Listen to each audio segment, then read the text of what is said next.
শেখ হাসিনার দৃশ্যমান বিচার দেখতে চায় জাতীয় নাগরিক পার্টি বলে মন্তব্য করেছেন দলটির আহ্বায়ক নাহিদ ইসলাম।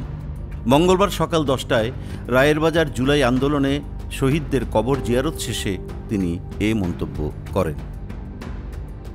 নাহিদ ইসলাম বলেন, জুলাই গণঅভ্যুত্থানে যে সংগঠিত গণহত্যা, যার সাক্ষী পুরো পৃথিবী।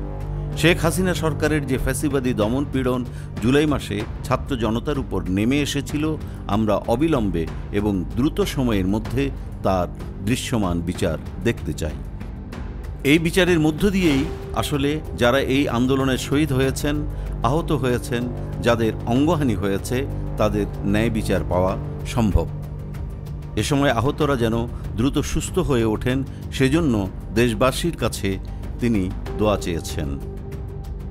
জাতীয় নাগরিক পার্টির আহ্বায়ক বলেন, এই বিচারের মধ্য দিয়ে যে ফ্যাসিজম, যে স্বৈরতন্ত্র সংগঠিত হয়েছিল, সেটা যাতে পুনরায় আর কখনো এই বাংলাদেশে হতে না পারে তা নিশ্চিত করতে হবে।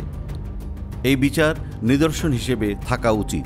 পুরো পৃথিবীর ইতিহাসে এই বিচার দৃষ্টান্ত হিসেবে থাকা উচিত।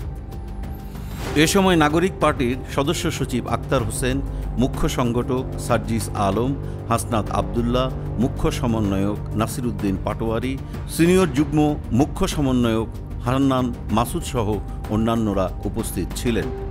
এ কর্মসূচির মাধ্যমে জাতীয় নাগরিক পার্টি তাদের রাজনৈতিক যাত্রার আনুষ্ঠানিক সূচনা করল।